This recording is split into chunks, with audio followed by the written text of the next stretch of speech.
Well, hello, friends. Mark Holmes here, and as always, I want to thank you all for watching, commenting, subscribing, and being part of the Joe Blue Sports Report. Without you guys, as well as you ladies, you know that this is not working. My apologies. I recorded this a few minutes ago, and unfortunately, I did not have the mic plug plugged all the way into my cell phone. Technology, you know what? I got to stop trying to do this stuff on the roll really, really quick because literally I screw it up. Anyway, the Dallas Cowboys, we are linked to every player out there that ends up getting released. It's just the way it is. When you're a Dallas Cowboy fan or, a player out there that gets released, you're going to be linked to the Cowboys. We saw that yesterday, of course, 2 days ago with Cam Newton. Immediately, oh, Cam Newton, he could be linked to the Cowboys. Yeah, he's linked because you guys linked him. That's what always happens. We were linked, of course, with Earl Thomas because Earl Thomas came in the locker room and said, come get me. You can understand that one, that you would definitely be there. But basically, what usually happens is people will use the Cowboys to get a better deal, to bid up the price. We saw Jamal Adams. He's coming to the Cowboys, right? Well, speaking of Wright, KJ Wright.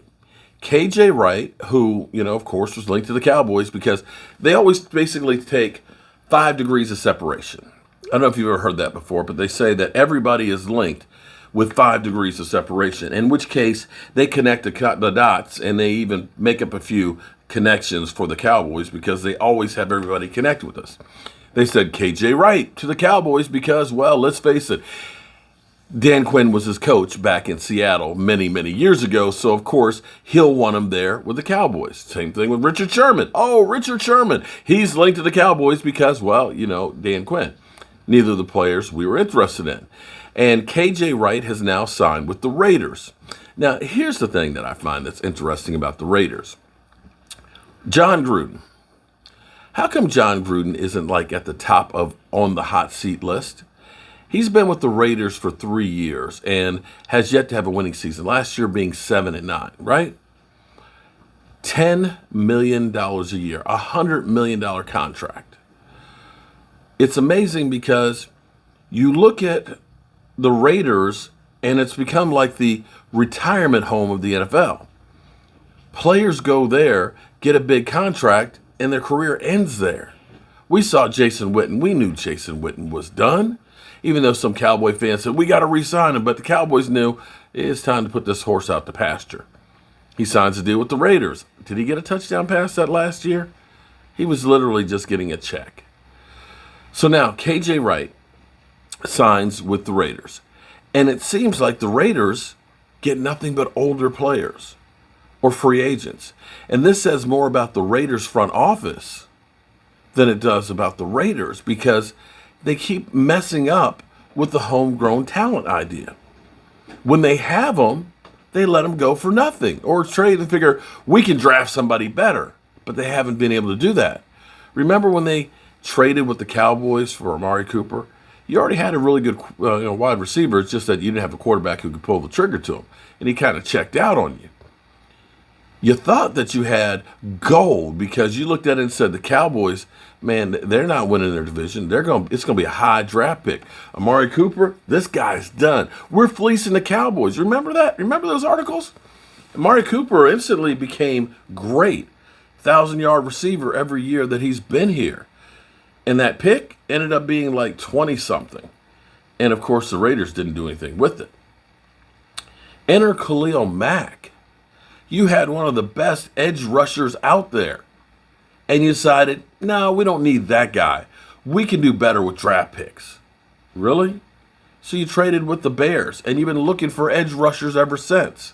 In fact, you've even been looking back with Chicago and trying to get Khalil Mack back. It's insanity. So, with the Raiders, what I wanted to do was actually look back because this is Al Davis.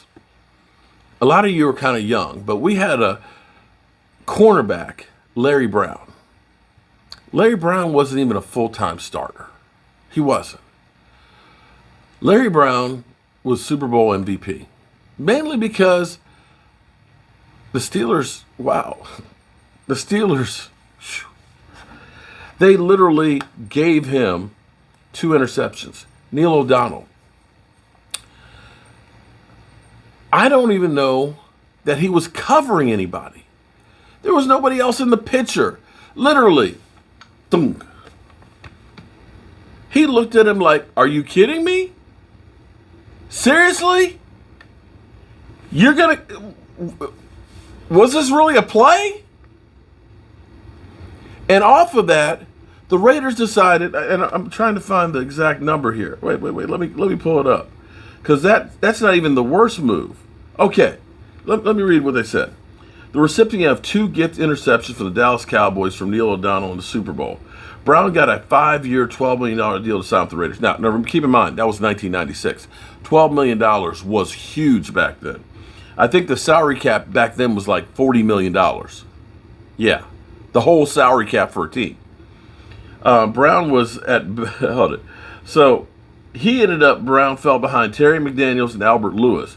Brown was also beset by personal injuries at the time, had heel injuries, and ended up playing just 12 games in 2 seasons. Here's another one for you, too. Javon Walker. Walker had slipped from Green Bay's in terms of performance. He was coming off a 26-season catch with 287 yards and no TDs in Denver.